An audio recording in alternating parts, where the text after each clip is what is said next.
他笑着柔声问：要帮忙吗？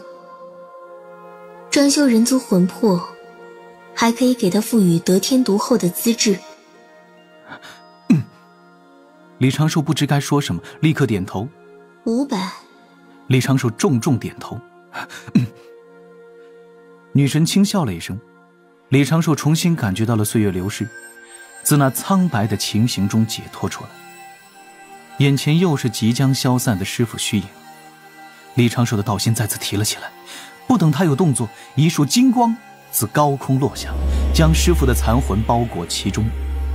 又有一点点如夏夜萤火虫般的金光自侧旁飞来，汇入残魂之中，让这残魂越发充实。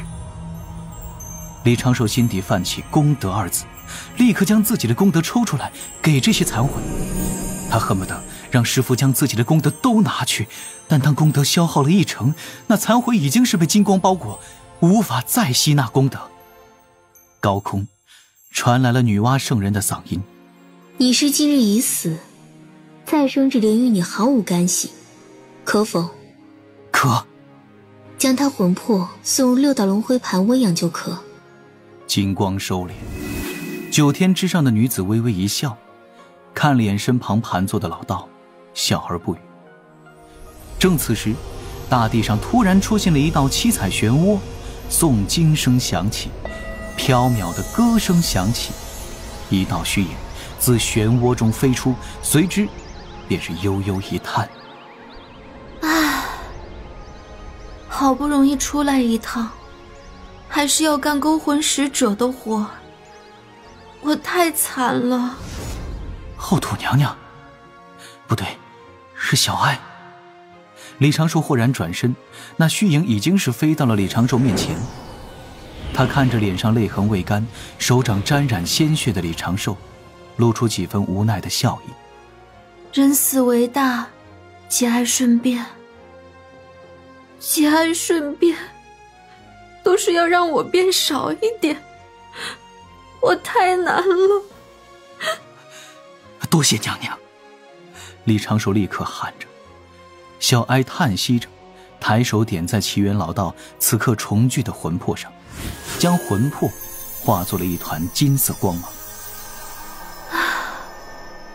我回了，不能在外久留。李长寿又做了一个道揖，多谢娘娘。小哀摇摇头，身影一闪，与大地上的七彩漩涡一同消失不见。李长寿心底太清道韵轻轻晃动，一幅有些模糊的画面缓缓呈现。比起前2次视频传信，这一次太清老师给的传信明显受到了一些干扰。画面很简单，是不知多久之后的地府6道轮回盘处。结束酝养期的奇缘老道魂魄伴着一道金光飞出6道轮回盘背部，飞入了一片阴云之中，转世降生。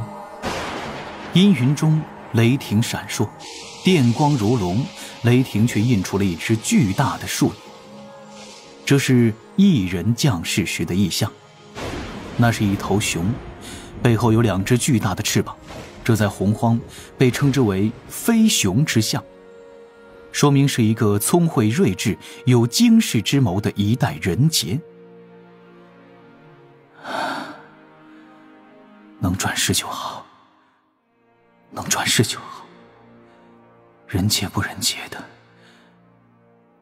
李长寿轻轻舒了一口气，心底的一根弦崩断，体内仙力枯竭，元神萎靡不振，一头从高空栽落，失去意识。而此时李长寿心底最后的一点心力突然想到了一点什么。飞熊之姿，封神大劫，姜子牙，我师父是姜子牙的前世，奇缘，齐国之缘。操！李长寿嘴角一抽，瞬间失去了意识，而2道流光从2个方向飞射而来，其中一道停下，却是赵公明的身影。赵公明轻笑了一声，看着自家二妹接住李长寿，将李长寿温柔地塞入了混元金斗中。赵大爷看向远处，木工的身影砸落在一处大山的山顶，浑身哆嗦了几下。这是什么毒？怎的这般厉害？不知，不过赵公明前辈给了丹药，木工应该没事。大胆妖族，我就跟他们拼了！有些拥堵的通明殿中，一群仙神同时扭头看向了说话的那名天将，后者连忙用手拨了拨侧旁的袍泽，给了个眼神。劝着点我呀！老朱，你莫要激动，咱们要等水神前来做主。去请水神了吗？水神好像不在水神府，天将求见了许多次，都未能求见到。通明殿最内侧，有仙人做了云床。此时木工浑身惨绿，气若游丝地躺在那儿。一群仙神各自对视一眼，几位三阶正神站了出来，及时稳定仙神之心。重兵把守五方天门，莫要慌乱。少许流言在天庭各处回荡，说是木工被偷袭，如今重伤，生死未卜，水神不知所踪，同样有可能被妖族高手偷袭了。天庭开始人心惶惶，不少仙神天将自发聚集起来，各自准备法宝，打算随时跟妖庭开战。总体来说，天庭虽然没有太多的高手，但上上下下也算团结一心。但与天庭相比，北周边界的妖族反而是无比宁静。路牙道区都被砸烂了，他们还不知自家太子殿下究竟经历了什么，一切如常。这也跟大战爆发在北周深处，而北周瘴气云浓沉厚重，缓冲了大战波动有关。而在大战后，圣人随手抹平了乾坤波动，免得祸及太多生灵。毒虫毒兽也是生灵，同样拥有在洪荒天地生活之权利嘛。天河旁，卞庄与敖乙暗戳戳地商量了一阵，而后开始分头行动。作为水神最信任的两个马仔，他们二人觉得自己此时必须要做些什么。敖乙先是去安水城城庙中，神念呼唤到头都疼了，都没能得到回应。这般情形，天庭木工遭妖族偷袭，却被截教前辈赵公明送回天庭，自家教主哥哥还不知所踪。敖乙及时拿出一只玉符，喉结上下颤动着。真的要用这个了吗？曾几何时，教主哥哥拍着他的肩头，语重心长地叮嘱他，若是天庭人教或者渡仙门哪一方出现异样，你又通过神念联系不到我，就打开这枚玉符，这里面能教你如何随机应变。这就是传说中的海神教末日锦囊。敖乙面容满是肃穆，确定周遭没有任何危险，没有任何探视，这才开启了玉符上的禁制，仙石探入其中。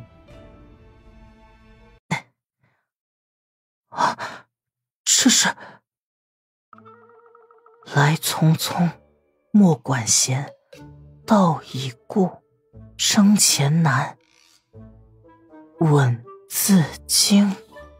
读完稳字经，末尾还有几数行字，赫然写着：现在清醒了吗？想想此时遇到的情形，是否必须要找到我？现在可以开始随机应变了。真想保持着麻木不仁的面孔，把玉符猛地砸在地上，对着玉符狠狠骂一句：鬼个末日锦囊！淡定，淡定。教主哥哥可能遇到了麻烦，而最有可能寻到教主哥哥之地，自是渡仙门。敖乙再次将经文默背了3遍，稳定心神，带上少许礼物，隐藏行踪，绕路远行，赶去了渡仙门。刚到渡仙门山门前，敖乙就发现了一点不同寻常之处，这里似乎有一缕玄妙至极的道韵，与兜率宫中的道韵颇为相似，但是这道韵很清淡，若非敖乙有龙之嗅觉、龙之敏锐，以及教主哥哥多年的熏陶，怕是也无法注意到。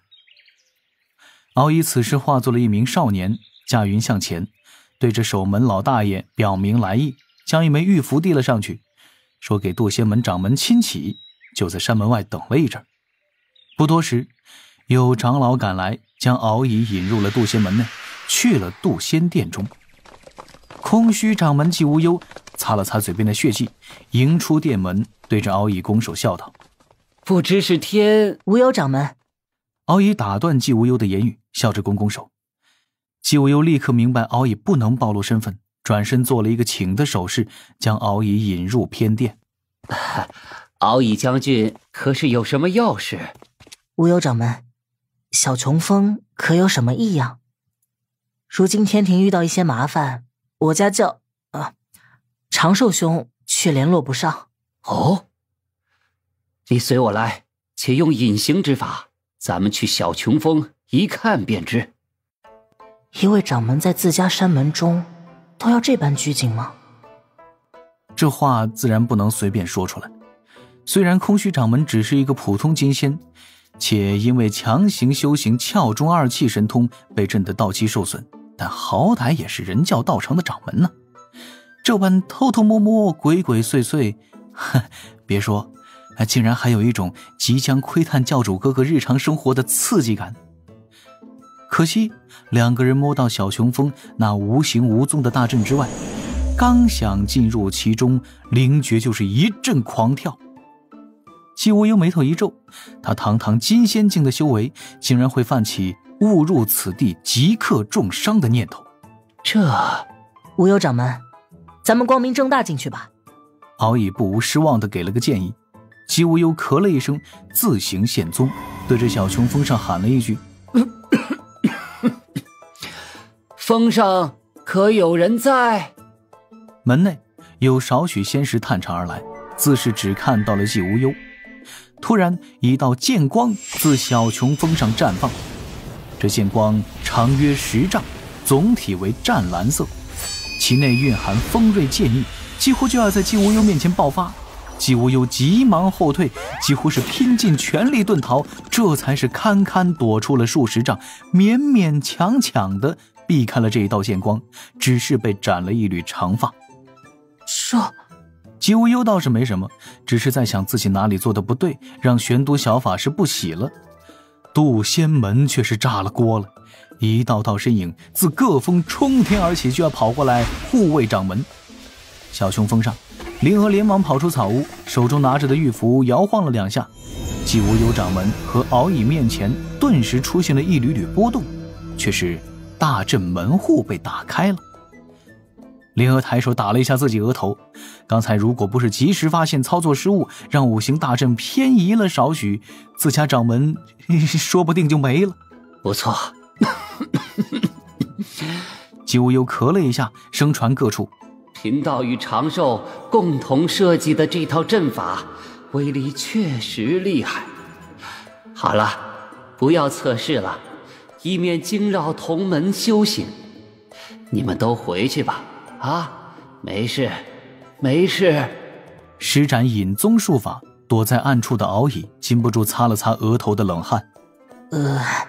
给自家教主哥哥当掌门，这么难的吗？季无忧淡定的一笑，帮敖乙遮掩身形，一同飞入小琼峰中。小琼峰上的大阵再次闭合，棋牌室内的几位仙子也到了门口窗口，探头往外看，见状面露恍然。江灵儿眉头一竖，眼神突然就变得犀利起来。小九，你在换牌？没有啊。正施展隔空摄物之法的九九嘻嘻一笑，江灵儿道一声好啊，就直接扑了上去，在九羽师和熊灵力有些无奈和羡慕的目光之中，好一阵打闹。且说季无忧和敖乙到了小琼峰上，敖乙现出身形，对着灵儿拱手行礼，朗声道：灵儿嫂嫂。灵儿都有些不好意思了，但是还是淡定的点了点头，向前对着掌门好一顿赔礼。季无忧连连摆手说没事儿。敖乙不敢多耽误，直入主题。教主哥哥可在山上？灵娥眉头轻皱，看看敖乙，又看看季无忧，略微有些犹豫。季无忧笑道：贫道还有要事，先去一旁等候。师兄应当不在山中。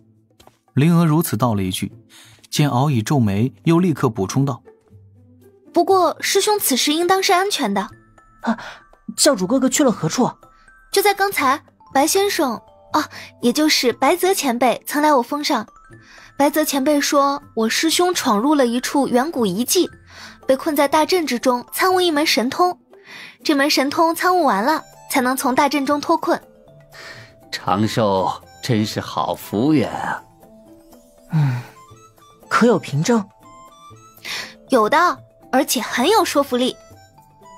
灵娥自袖中拿出了一方四角小旗，旗上飘出了一缕道韵，让敖乙和季无忧下意识地后退数步，大气儿都不敢喘。